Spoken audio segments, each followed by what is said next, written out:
Hey guys, the next section is chapter 12.3 and it talks about preparing payroll records. So the stuff that we learned about in chapters 1 and 2 in sections 1 and 2, lessons 1 and 2, we use then for the payroll register as well as an employee earning records.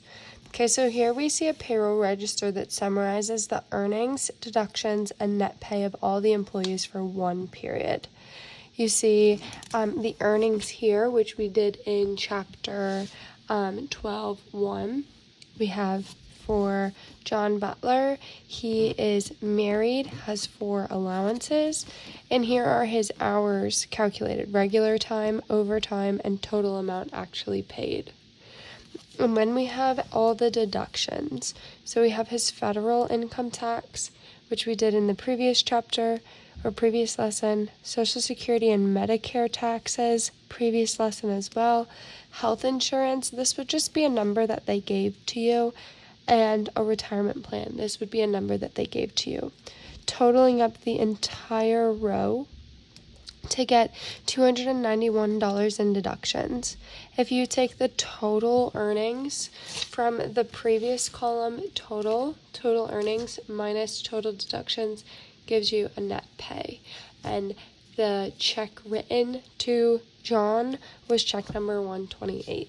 Okay, so this is just like an implementation of numbers, and then you just calculate how to do that. So that's a payroll register, and it shows it for all the employees. It summarizes all the employees. Then at the bottom, you have to total up the columns and rule and then prove. Well, total, prove, then rule. You rule if they equal the correct amounts. So these two together should give you this total. These added up should give you this total as well as this way. So both ways need to match. So the earnings section needs to match both vertically and horizontally. The deduction section needs to match both vertically and horizontally. And then the net pay should be the total here, this number, minus our total deductions to give us the net pay. Okay, so it's all working off of each other. They should end up equaling each other when it comes to the totals. That's how we prove that.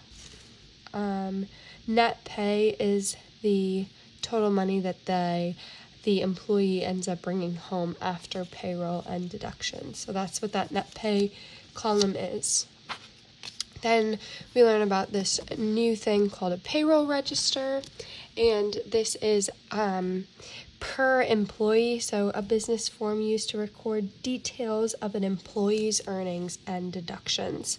This is an employee earnings record. So this information is from here. The earnings record is taken from the payroll register. And so here we see for John Butler, here is his records. So earning records for quarter ended. There's his information. Again, you see the marital status, 4 allowances. And then this is just like an accumulation of his earnings. So we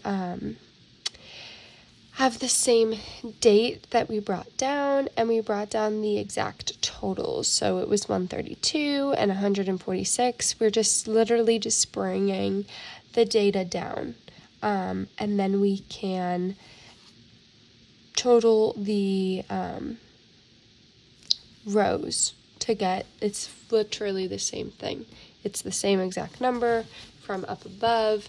We're just bringing it down. The only thing that's different is that you add it to the accumulated earnings.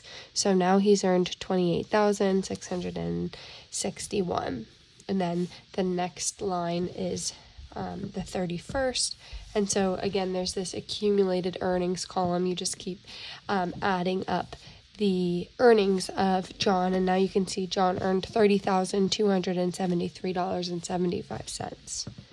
Down at the bottom, it's quarterly totals, so those are just totaling up the columns above it, so it's just totaling up At the end of each quarter, you want to total and prove the earnings record for each employee.